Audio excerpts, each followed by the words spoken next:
Welcome back into Panini Primetime's episode 2, titled Stacking Days in Mobile, right here on the 4-Star Sports Media Network. I'm your host, Wes Pruitt, and welcome inside the Craters and Freighters studio. The draft starts in Mobile, and the grind is officially on for day 2 of Senior Bowl practice. As we got down to nitty gritty, we got install day in Mobile. Tonight, we're going to go wall-to-wall national team notes, American team standouts. We'll talk a little bit about Diego Pavia, how he performed today. We'll also look at the Arkansas Razorbacks as we look at their 6 players that performed in the second practice of the day. Get into our moment of hope, powered by Chris Hope Foundation, because every rep here connects back to families and kids fighting real battles at home. Before we hit the film, though, we got to talk about Monday, yesterday, what took place down in Mobile. It was the community day, and this part of the week is something that never really shows up on your ticker as you're looking at the Senior Bowl.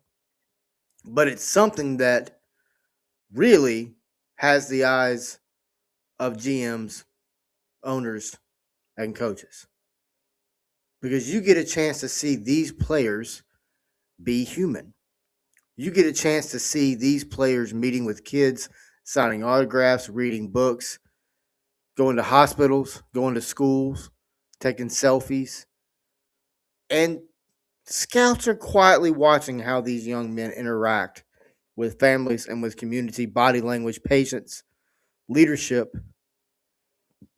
And this is where the world of football and real life hope overlap. So what we talked about last night on the show, we appreciate Jason Patterson coming on, and we'll talk about here in a minute how Jason Patterson was 100% correct. Matter of fact, coming up in about 10 minutes, we'll dive into the national team where we saw Cole Payton's arm talent. We saw a pass today from Diego Pavia, and we also saw Bryson Eason clubbing people. But first, we got to thank the folks that got us to Mobile. That is tonight's studio, and the entire Senior Bowl week is powered by Craters and Freighters. When I tell you that they got us there, they got us there. Cameras, mics, everything. Craters and Freighters is the shipping MVP that make everything possible.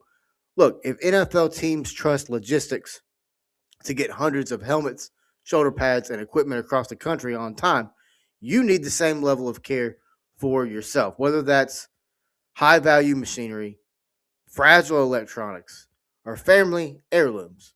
Craters and Freighters specializes in custom crating, packaging, and shipping, built to protect what matters most on every mile of the journey. Whether you're listening from tonight, you can find a Craters and Freighters location near you. Tell them 4-Star Sports Media and Panini Primetime sent you, and that you wanted the same people who powered Senior Bowl week to power your moves as well. All right, it's time to get to work. It's national team, day 1.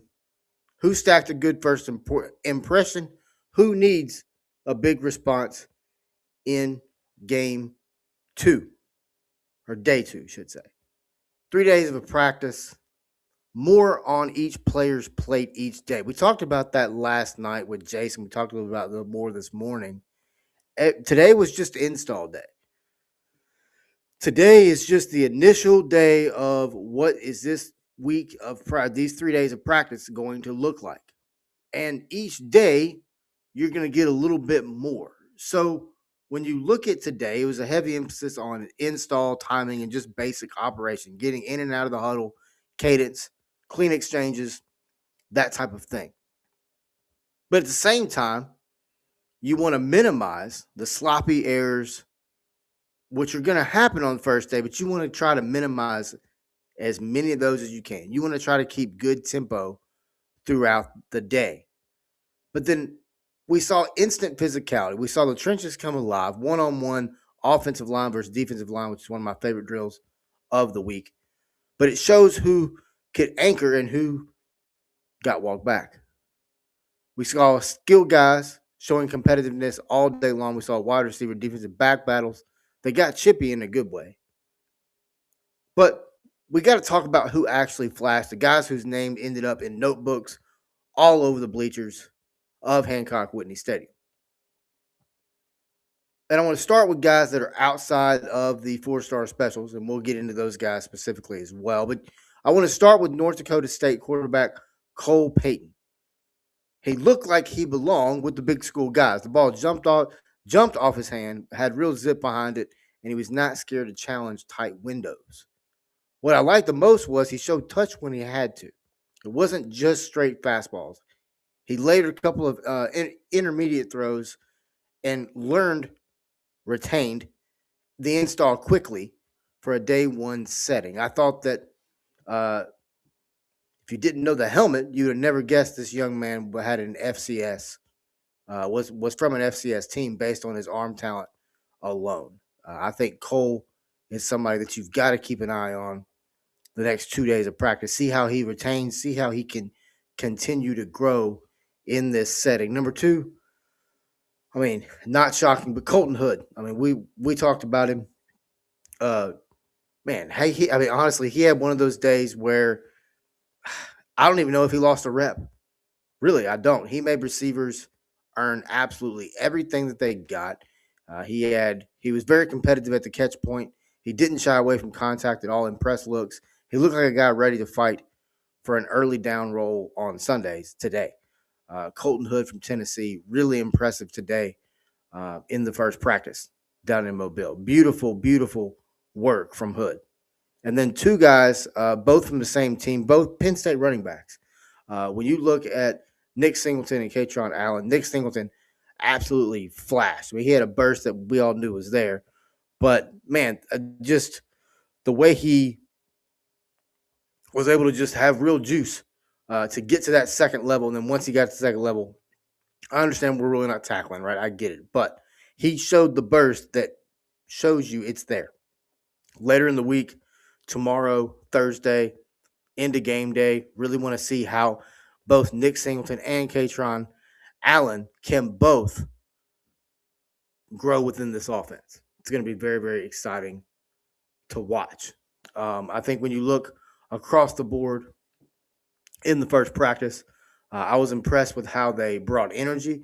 I was impressed with how there really wasn't a whole lot of too much of sloppy play. Now, there was some holding, there was some false starts, there was things like that. But when you look at it on the grand scheme, big picture look of it, there really wasn't too much ugly, sloppy play. A lot of times in day one of install, you'll see guys confused about where they need to be.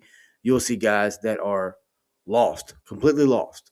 So it was very nice to see both teams, and we're going to talk about the American team here shortly, but both teams, the national team and the American team both, I thought did a really good job of coming in, understanding the setting, understanding what their role is, understanding what day one was going to be. And I thought that most of the guys really excelled. Now we're going to talk about the 4-star specials. And then on this side of the roster, you had Diego Pavia, Charles Demings, and then Bryson Eason. When you look at Diego, I think he looked like a guy that he's heard the questions about his size, his style, and he just doesn't care. He's here to answer between the lines. And I think today that's what he did. I think he did a great job with poise in the pocket. During the second team period, he delivered what was probably the pass of the day. I thought he stood tall. He showed poise in the pocket, like I said. He also moved around in the pocket when he had to. And he ripped a throw into the tight window, into a few tight windows that got the entire bleachers buzzing. What's impressive to me is that first team drill number one. It was a play action type setting. And you saw the coach standing there talking with him, pointing, understanding. He made corrections. Early reps, you could see him kind of, I don't know, kind of trying to figure out timing with a lot of the guys. But later on, the ball came out a lot quicker. He has a deep ball. John this morning talked about the importance of the deep ball for him. He absolutely threw probably the pass of the day down the sideline, and just watching how Diego moved in the pocket, moved in the offense. Very, very impressive. And then, talking with him talking afterwards, he mentioned there may be a little surprise coming up with Diego Pavia. Diego may be on the sideline Saturday, which is kind of fun. But when you look at it, can Diego Pavia win a room full of scouts with command and poise, not just off script magic? I think today he began to show that yes, that he can. He can do that if he can continue to stack days. That's why we titled this show what it is. You got to stack days together. If he can continue to do that tomorrow, continue to do that Thursday, and then into the game, yes, I think he can definitely win a room full of scouts. Is he a package player or QB3 with upside, or can he climb into genuine competition? I think there's competition to be a backup, a competitive backup with a very strong week. Um, I think that he can be a real threat this week if he can continue to play well. Listening to him speak, he spoke with a lot of maturity. He spoke about, "Hey, I'm here to help other guys get to their journey too. I'm here to help to make their journey easier to get there."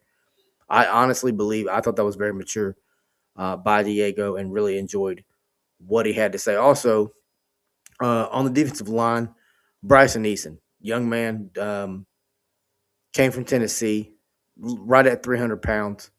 The question of the week was, what can he do? Is he just a bull rush guy? Can he show that he's got other maneuverability, other bend at the defensive line? And today he announced his presence. One of the very first reps is 1-on-1.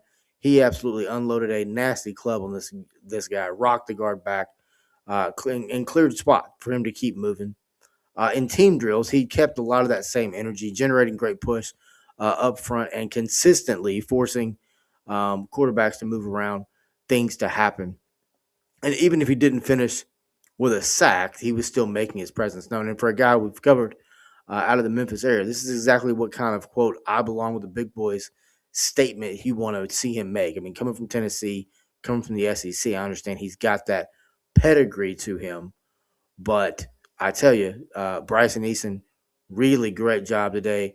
Day one, really impressive to watch him grow in this week down in Mobile. And then lastly, Charles Deming, cornerback. I think he's a sleeper. Um, every practice like this, there has a corner that the scouts are calling a sleeper in the group, and early buzz has him as that guy.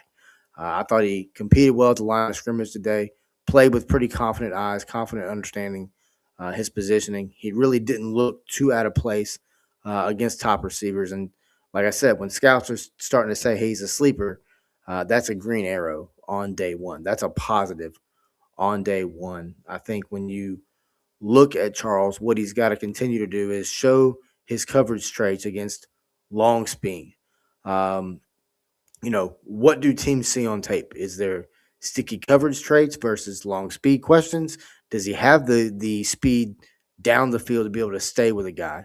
And then is he a nickel cornerback four early? Or a cornerback four that can grow into a nickel? Is he a special teams type of guy?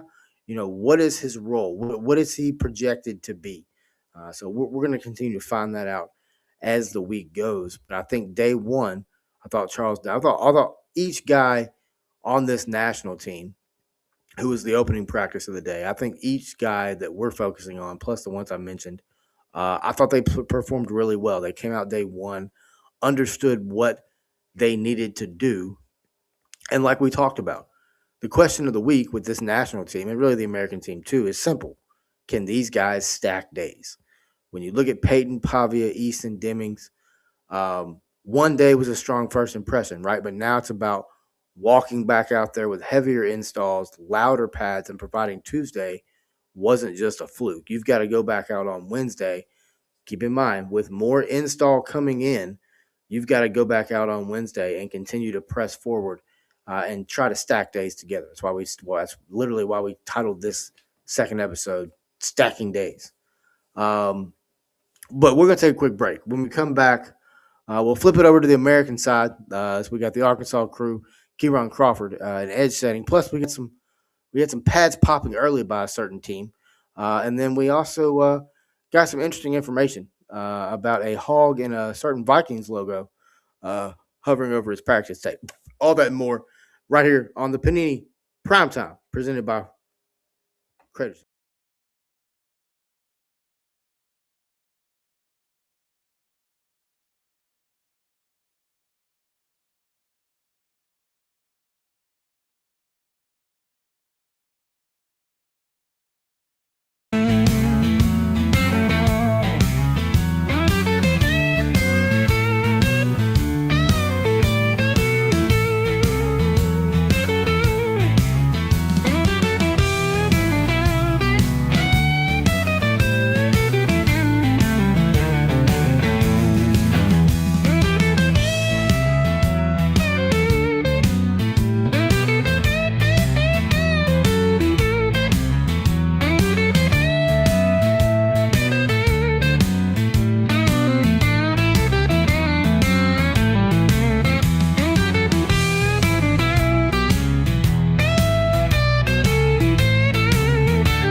And now, back to the show on the 4-Star Sports Media Network. Welcome back into Panini Primetime right here on the 4-Star Sports Media Network. Tonight's coverage is also partnered with the Chris Hope Foundation. Every written piece you see going up on 4star.live this week, whether that's Senior Bowl recaps, player profiles, all of it is presented in support of Chris Hope Foundation. While we're here talking about guys chasing their NFL dreams, there are kids and families back in the Memphis area and across this country, and specifically with Le Bonheur's Children's Hospital, that are fighting a very different type of battle.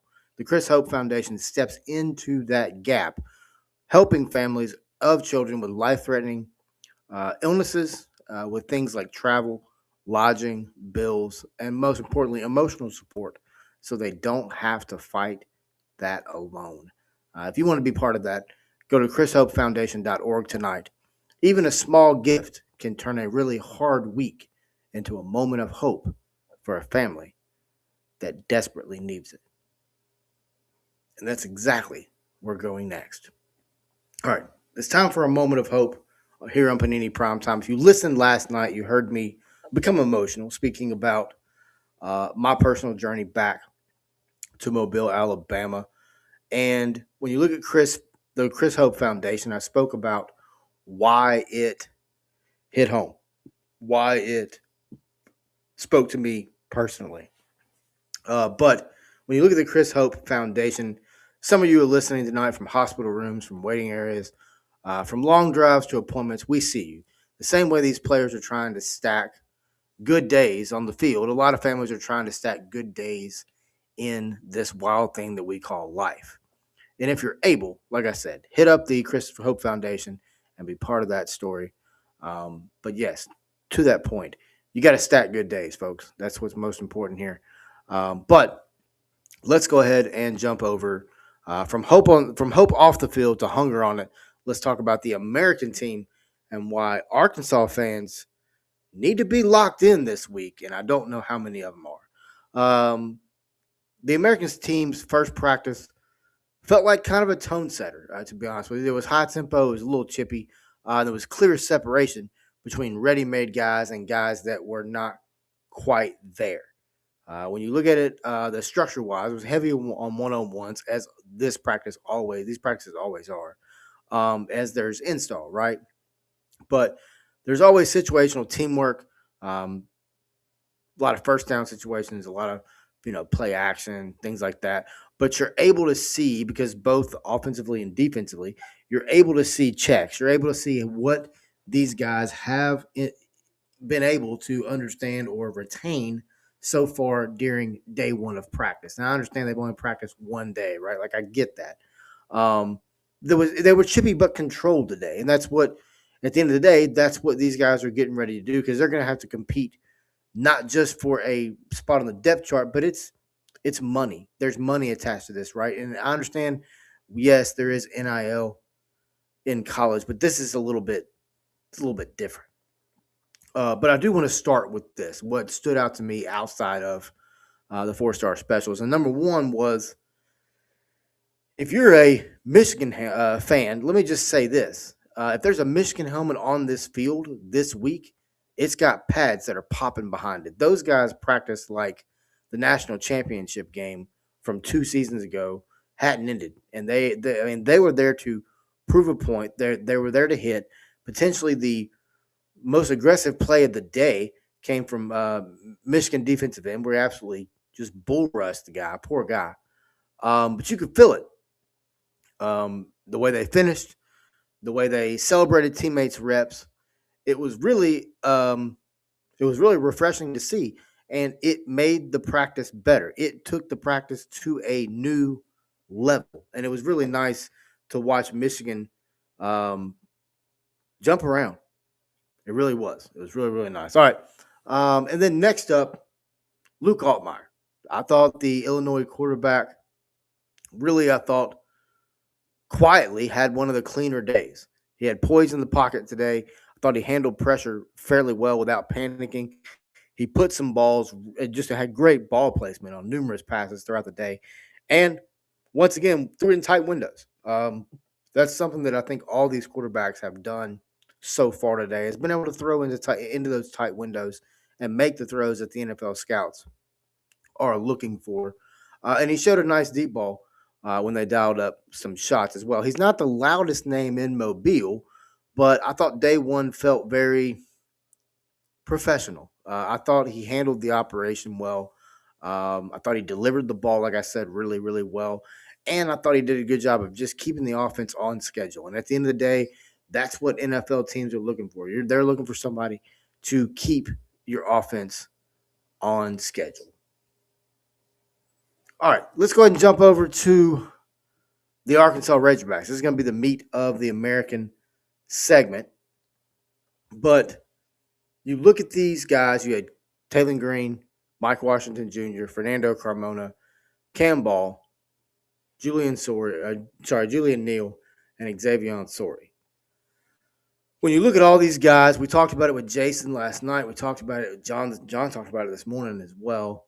Taylor Green, I think, is the one that really a lot of people have their eye on. And I think a lot of it has to do with his size. I mean, he's massively tall. He carries a great athletic build.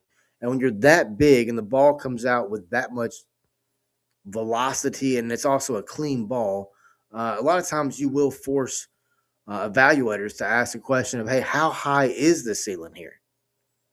But then you see some plays where it's his accuracy is just off, but the ball absolutely jumps out of his hand. You can see why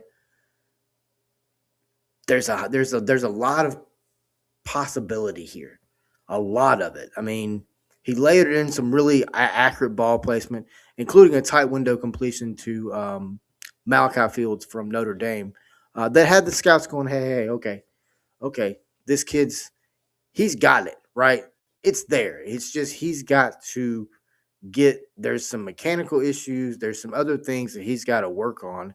And to Jason's point, and we talked about it last night, Jason said, don't be shocked if we see him potentially go to another position, take some snaps at the other position this week. Lo and behold, down in Mobile today, we heard other some really high ranked people Ask those same questions. Hey, could we see him at tight end? Could we see him at wide receiver? Because Taylor Green runs like a gazelle, folks. He's quick. He's very fast. Um, and speaking of quick, fast, and a guy that really made a name for himself today, let's go to running back for Arkansas, Mike Washington Jr. I thought his name was buzzing around practice as someone who could climb up draft boards all week. If you look around the people covering this game, the people scouting this game, his name is one that you see quite often. He checked a ton of boxes in day one. When you look at his route running, absolutely crisp. One of the sharper routes of the entire practice. As he once he gets in open field, he's in trouble. But he's got really smooth movement at his size, and he's also got natural hands, which makes him very dangerous. We actually had we were talking with some people today, and an anonymous scout told us that the Vikings have their eye on Mike Washington for this week. It's something that tracks when you look and see how he fits that big, smooth, pass game friendly back that they've really leaned on the last few years in Minnesota. So I mean, you look at a guy like Mike Washington, I think he would fit quite well for the Vikings. I think when you go back, you look at the big hogs, quote unquote, up front for Mandel Cremona. I thought I had a solid day. In some one-on-ones, I thought his footwork was a little bit off. There's some other times he just got spun around and just looked kind of awkward. But I thought he consistently held his ground. He showed he's a good anchor. He's got good hand placement as well. But he's also playing left guard. So team sessions, he played that position and didn't look out of place at all. But like we talked about last night, his versatility on that offensive line is key. Plus, he's got strength, just absolute bear strength, and that's how you build a case for day two, for day three, as a day three guard who can really step on the field pretty early. I thought Fernando had a good day. Really looking forward to see what he can do in day two. Let's go to Cam Ball. I thought he can't. I mean, I thought he lived up to that name, Wrecking Ball. Right? He made a name in the trenches. I thought he had good drive in the one-on-ones. He's got a temperament about him that's just nasty. He's got active hands. He's got a real bull rush that's mean. The big question was, can he show versatility on the line? Can he twist? Can he stunt? Can he do things like that? Today he showed he can. If he can string together 2 more days like he had today, you're going to start hearing him mentioned as one of the guys who's, quote, stock up from a interior guy perspective. I think Cam Ball is a guy you got to keep your eye on. If he can continue to put together the days like he had today, he presented pressure. It was consistent pressure. I thought he played well in team drills. And let's not forget, it's not like these guys are going against chopped liver. I mean, these guys are going against top players from across the country. Up next, let's go Xavier Sori. I think when you look at him on the agility side, he's one of the more agile linebackers in this entire game. When you saw him on the field early during practice, he was doing cone drills. I thought he had really fluid change of direction. He also has a really just aggressive mentality. When they got into the team drills, he played with aggressiveness, but it was controlled. I really was impressed with how Sori played today. I know he didn't really just make the biggest pop, right? He didn't go make big plays, but if you just focused on him, he was aggressive. I feel like he was in the right spot for the most part. He's got to show he can get more comfortable dropping back into coverage and handling NFL route concepts. And if that can click by day 3, I think you're looking at a guy who could be a riser at the linebacker position.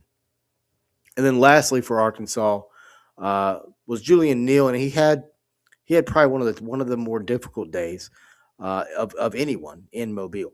When you look at him, he got burned by Ted Hurst from Georgia State on a rep that, I mean, it's going to make probably ESPN Sports Center.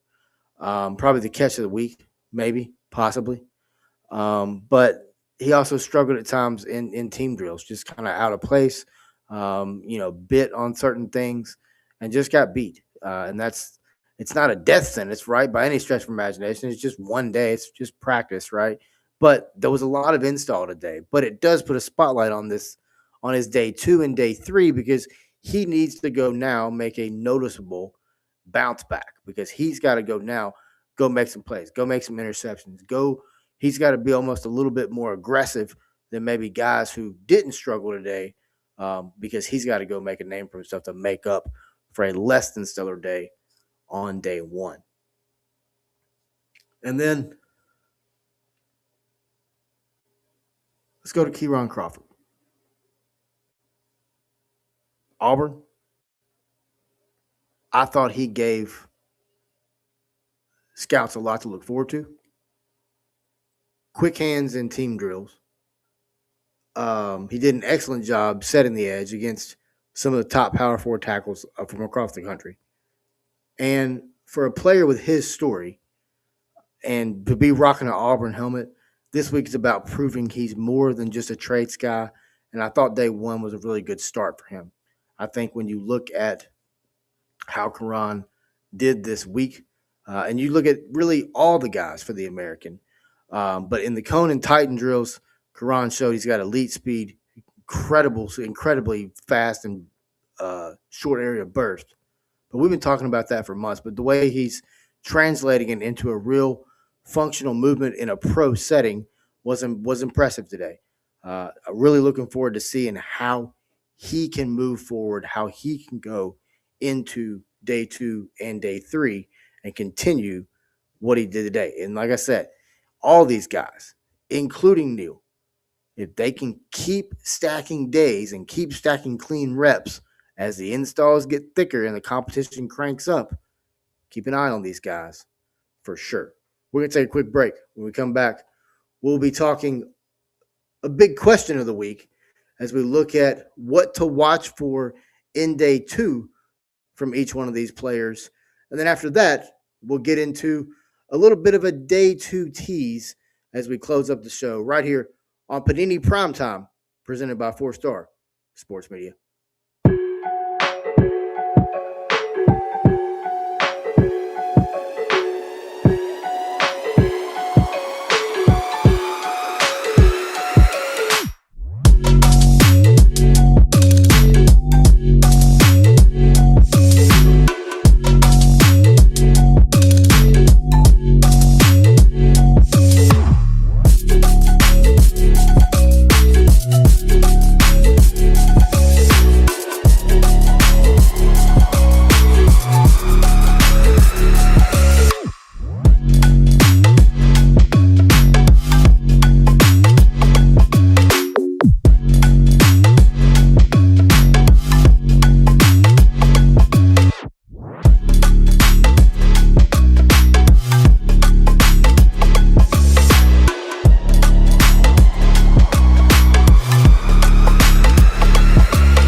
Welcome back into Panini Primetime, right here from the Traders Studio, Mobile, Alabama. Welcome in. We got some very interesting. We had a very interesting day on day 1 of practice. And the question for the rest of the week, like I said earlier, is simple. Will these players be able to stack days, or was day 1 their high water mark? And when you look at these guys, I want to do a stock up, stock down on each of the players that we're focusing on, as well as look for what you as fans, look for what are we looking for in day 2? What can these guys do to keep on making a name for themselves in the Panini American Senior Bowl? So let's start with Diego Pavia. I thought day 1 stock was up. I thought he had pocket command. When you look at the second day, I want to see if he can continue to have the command in the pocket, continue to have the command of the offense, continue to understand the install, because the install is going to get heavier. Now, he did mention today that he received the playbook a little bit early and that he was, quote, helping other guys with the installs. So that's a good sign for me. That tells me he's got a good grasp of what these coaches are putting on him. But I want to see how he does. We saw a nice deep ball today from him. Can he continue to throw the deep ball well? Can he continue to have good timing versus tighter coverage? Because as we know, every day the install is going to get heavier, but every day, as I mentioned a minute ago, the pressure is going to go up. The intensity in practice is going to go up. Everything's going to go up a notch tomorrow at practice. Let's go Charles Demings, Stephen F. Austin, Lumberjacks. Stock up. Going to go stock up for him. I think he's a real sleeper in this entire deal. And I think if he can continue to win at the line, continue to make plays, continue to show his quick twitch muscles, quick twitch movements, he's a guy you can't sleep on. You got to start paying attention to him. And if you pay attention to him now, you'll know who he is before Saturday comes. Up next, Bryson Eason from Tennessee. Definite stock up. I think when you look at him day one, I thought his aggressiveness was there. He proved, hey, yes, I'm from the SEC. Yes, I'm from Tennessee, but you're going to have to really recognize who I am, and you can't take him lightly at all. I want to see some of his more once they've adjusted. Once the offensive linemen have adjusted to that club that he threw today, how can he continue to show interior rush counters once they've adjusted? Can he spin off of it? Can he push? You know what I mean? Does he have good hands? Will he bull rush? How will Eason be able to utilize? And this is what we've talked about with him. Can he show that he's multiple or he's versatile in his pass rush? We saw the club today. What are we going to see next? Cole Payton, quarterback, North Dakota State. Stock up for this young man for sure. I think that what I want to see in day two, thought he had a great day one. Ball jumped out of the hand, really had good footwork in the pocket as well, moved around in the pocket when he had to, didn't really didn't freeze up when he had pressure. You know, he had a lot of poise, he was very calm in the setting today with some very good quarterbacks in that room. Let's not get it twisted now. There was Diego Pavia, there was Sawyer Robertson, there was Cole Payton. There was good quarterbacks in that national room. There is good quarterbacks in that room. I thought Cole Payton did a really good job. What's he going to do in day two? What am I looking for? What should you look for? How is he going to handle more install? Same thing with Diego Pavia and really all these quarterbacks. How are they going to handle more install? And then secondly, how is he going to – what's his decision-making going to be when he gets in the red zone? Who will he lean on? Will he have enough rapport with these guys to be able to make smart, crisp passes in the red zone? So that's what I'm looking for in day two from the national team. All right, let's go over to the American team. Let's start with Taylor Green. I thought today, stock up, had a really good day. I want to see in day two how he does with full field reads, right? If you got to scan the whole field, how does he do there? How does he go through his progressions not only quickly but correctly? And then secondly, I want to see what's his consistency. Does he show consistency against pressure? A lot of times when pressure comes against Taylor Green, that's where mistakes happen. Really, that's any quarterback, but Taylor for sure. What does he rely on his legs too much? Does he utilize them in the right ways? How does he show consistency against pressure this week? Because like I said, every day of practice, the intensity is going to ramp up. All right, up next, we got Mike Washington Jr., running back, Arkansas. Had a really good day today. Really, I thought he's on everybody's watch list. If you talk to anybody down here, he's on everybody's watch list. Everybody who understands the game, and we do as well. Mike Washington's who you want. He's smooth running. He's powerful. He's got speed. I want to see how he does. How is he doing pass protection? How does he pick up the blitzes? And we know there's some exotic blitzes. How does he pick it up? Also, does he have more route variety? What other routes can he run? I want to look at him from a passing perspective. I know what he can do with the ball in his hand on the ground. What can he do from a passing perspective? Does his hands hold up through 3 days? Can he stack more days together? All right, Fernando Carmona. I thought he had a steady day today. I don't want to say it was a stock up. I don't want to say it was a stock down. I thought he just stayed right there in the middle.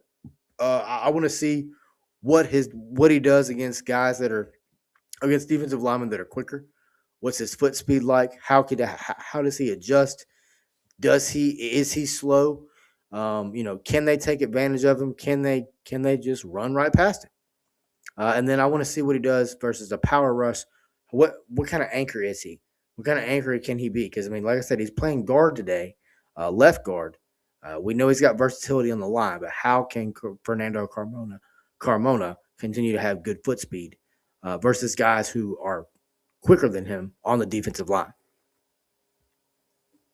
Could very well be talking about a Kieron Crawford there when we're talking about a guy that's quick on the defensive line. Then you look at Cam Ball. I thought he had great effort late in practice. I stock up, but I want to see, can he continue to play with the same intensity he played with today? And I think after today, you're going to see him getting more double teams. How does he handle it? How does he handle double teams? Is he able to get out of it? Is he able to be smart enough to maybe fool one and just take on the other one? And then I want to see if with him showing the intensity, does he keep that intensity all the way through practice? Does he take plays off because he's a little wore out? Does he get gas per se? I want to see how Cam can do throughout the longevity of the 2-hour practices. All right, up next we got Xavier Sorey. So I'm going to give him an up with a question mark. Okay? And what I want to see in day 2 is, what's his communication like? What's he doing to understand the install? But secondly, how is he taking that install and utilizing it with the other 10 guys on the field with him? How does he communicate with his team? If he sees things on film, is he communicating it to others? And then I want to see how he can drop back in coverage. I want to see how he's able to maneuver in coverage, make plays, make tackles. Open field tackles is key. I want to see how Xavier's able to do that in day 2 of practice. Like I said, we're going to continue to say this, folks. The install gets heavier every single day. Julian Neal, American. I got to give him a stock down for today. I thought he struggled. Like I said, Ted Hurst from Georgia State, big time play. It was on him, and he was beat. That's all there was to it. Got to improve technique. Got to get that cleaned up.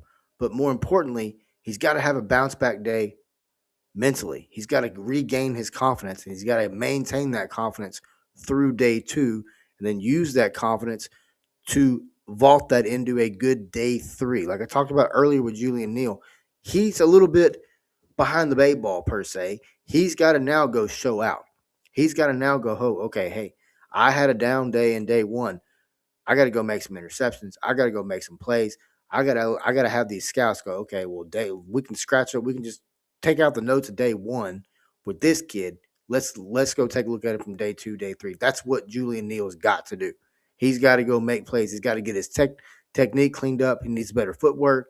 He cannot have another day like today, or he's in trouble. It's going to be a long 3 days for him if he does. And then finally, Kieron Crawford out of Auburn, stock up for today for sure. I think he was really able to set the edge.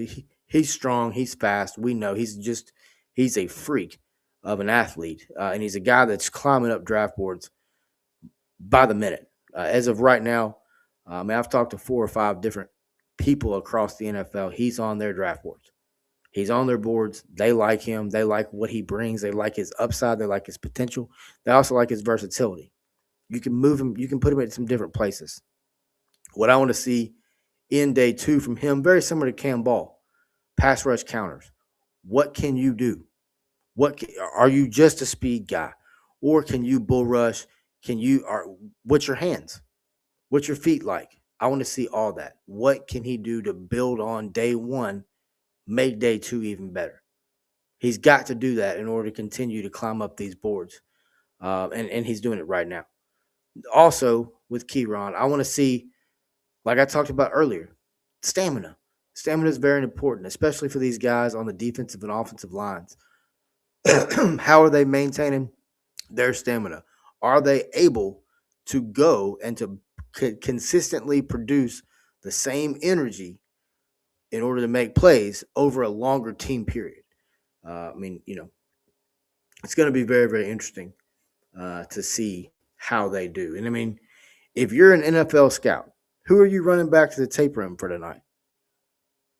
Pavia, Eason, Washington Jr., Crawford.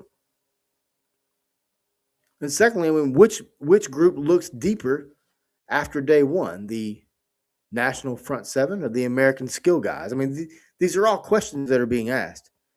And I mean, like I said, I'm getting ready to end this show probably in about 10 minutes. And then I'll be jumping on and doing some film study before I wind down tonight. And I mean, another thing is blessed, man. Definitely blessed. And, Chris Hope Foundation, hope, right? That's something very important. And hope gives a lot of people a future. Hope gives people a way to move forward. And tonight's Panini Primetime is brought to you all week by Creators and Freighters, the official studio and logistics partners for our Senior Bowl coverage, and the Chris Hope Foundation, powering every written recap you'll see over at 4star.live. And by the way, if you haven't been to 4star.live, you may want to head there now. Well, not now, when the show ends, but lot of recaps already out. And if you need the same kind of care and precision we needed to get the tire set up safely to Mobile, hit up Creators and Freighters, custom crates, expert packing, shipping that treats your gear like game day equipment. That is Creators and Freighters. And then also, big heart behind the coverage, man. And this is an emotional week. It always is. It's a fun week, but then there's always the mental side of it. But head over to ChrisHopeFoundation.org. While we're breaking down practice, they're helping families break through some of the toughest weeks of their lives. We look at day two. We talked about what we were looking forward to. And if you look at day two practice tomorrow, we're going to look for Pavia and Peyton versus tighter coverage looks. We're going to look at Hood and Demings and how they can working against more layered route concepts, more install. We want to see if Mike Washington Jr. is full speed in pass pro. Is he able to step in and protect the quarterback if need be on a consistent level? And then I want to see if Crawford's ability to win with counters now that tackles have seen his speed. Same thing with Cam Ball, same thing with Bryson Eason. What kind of counter moves are these guys able to perform? In other words, how are these guys able to stack days? That's why we titled this Stacking Days in Mobile. That's what this is all about. After day one, you want to go down. You want to figure out what you did well. You want to continue to do that. You want to continue to do that at a high level. But then you've got to go sit down. You've got to go have a hard conversation with yourself and say, hey, what did I do today that I have to improve on? What did I do today that I cannot make that mistake tomorrow? And then you've got to go out tomorrow and prove that you learned. Prove that not only are you taking a higher install, but you're making corrections along the way. Day one in Mobile is in the books, and the story of the Senior Bowl is just getting started. The national team set a strong baseline with guys like Pavia, Demings, and Easton flashing early, while the American team answered with Michigan helmets that were popping, pads as well. Arkansas backs catching eyes, and Kieran Crawford setting edges like a veteran. Tomorrow night, we'll be back right here in the Creators and Freighters studio for another hour of Panini Primetime, tracking who stacked another good day, who may have slid a little bit, in which Arkansas, Memphis area, and national names are making themselves money down here in Mobile. For Freighters and Creators Studio, Chris Hope Foundation, and everyone reading our coverage at 4star.live, I'm Wes Pruitt. This has been Panini Primetime. Go make a name for yourself. Have a great evening, folks.